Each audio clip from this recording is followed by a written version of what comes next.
Assalamu alaikum. My name is Osama Rida. I'm a degree student, business.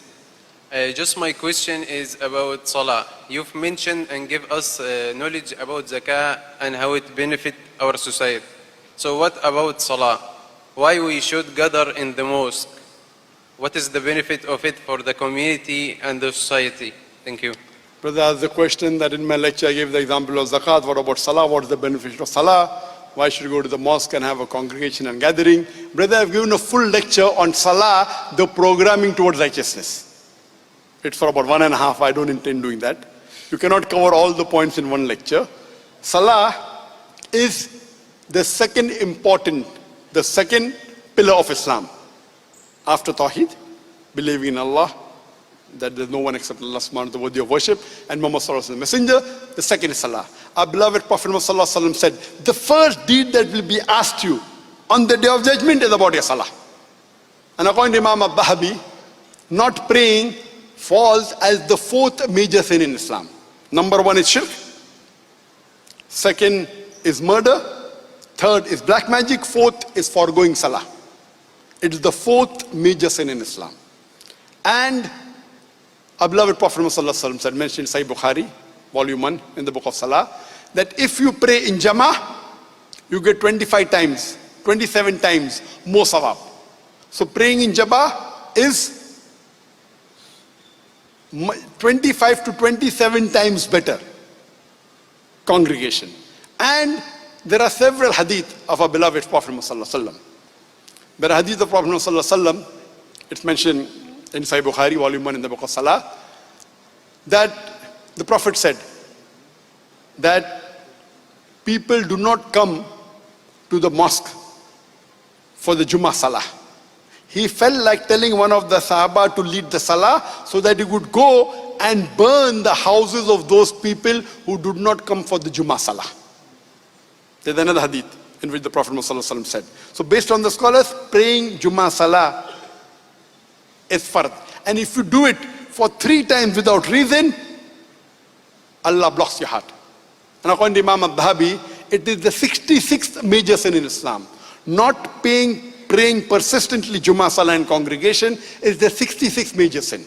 Imam al-Bahabi also says sin number 65, one sin before that persistently not praying in the mosque, in the congregation, Salah with Jama'ah without a valid reason.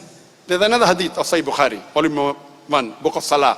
The Prophet said, the hypocrites did not come for the Fajr Salah or the Isha Salah.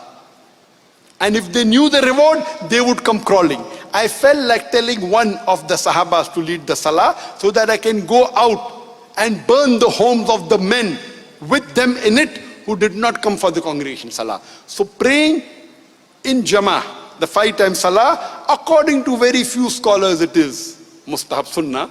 Majority scholars says it is fard.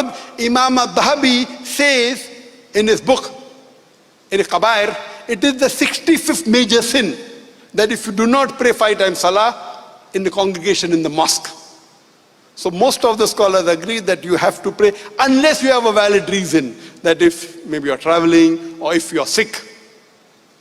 Or normally at the time of the Sahabas, if a person did not come to the mosque to pray, he was either sick or he was a munafiq. That's what the Sahabas did. So praying compulsory in the Salah in congregation is a must. What are the various benefits? I can give a talk for 1 hour only on scientific benefits. Time doesn't permit me, but you can see my video cassette. You come closer to the Muslim Ummah, you get guidance from the Imam, your khushu increases. The best time, the best peace of mind is the time of Salah. And the best part of Salah is the sujood. Allah mentioned sajda and sujood in the Quran 92 times. But if you know what khushu is, you will understand it. You can only enjoy the fruit if you have a taste of it. So if you know what benefit of Salah, one minor benefit I'll tell you. You know, people say, you know, the 10 richest men in the world, and list goes on. Mukesh Ambani number 10, and Warren Buffett, and number 1 goes to Bill Gates. Now it is Jeff something. He's overtaken Bill Gates recently.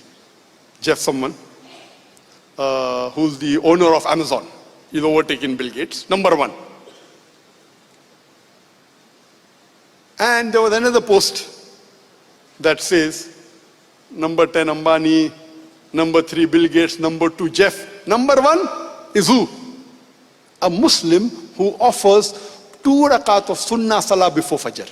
Because the beloved Prophet Muhammad sallallahu alaihi wasallam said that if you pray 2 rakat Sunnah before Fajr, it is more valuable than the earth and the wealth in it. So if you have a Muslim, you understand that, you will know the reward of that. It is a Sunnah Salah. Sunnah Muakkada. So imagine what would be the reward for the Fajr Salah.